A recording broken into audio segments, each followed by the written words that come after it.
Ang ating Bombo News Analysis ay may kaugnayan sa paggamit na ng LTO ng Digital Driver's License. Yatid ni Bombo Kervin Gamad.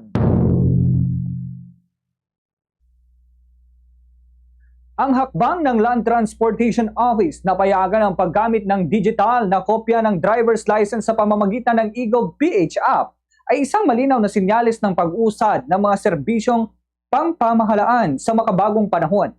Sa panahong halos lahat ay nasa digital platform na, makatwiran lamang na sumabay ang mga ahensya ng gobyerno sa pangangailangan ng publiko para sa mas mabilis at mas maginhawang transaksyon.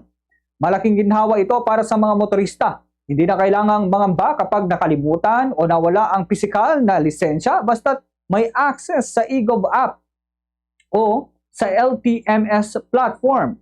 Sa oras ng traffic inspection, sapat na ang digital version upang patunayan ang bisa ng lisensya, isang hakbang na nagbabawas hindi lamang sa abala kundi pati na rin ng oras sa kalsada.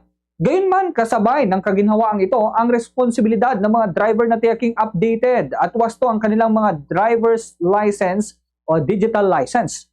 Mahalaga ring maging handa ang mga traffic enforcer at deputized agent na kilalanin at i-verify ang digital copy ng maayos upang maiwasan naman ang kalituhan o hindi pagkakaunawaan sa lansangan. Ang paggamit ng digital driver's license ay patunay ng seryosong pagsisikap ng LTO na gawing mas episyente at moderno ang kanilang serbisyo.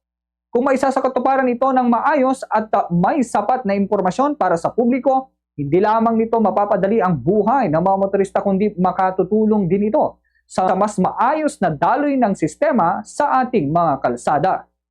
Yan ang ating Bombo News Analysis. Ako si Bombo Kervin Gamad, Basta Radyo, Bombo!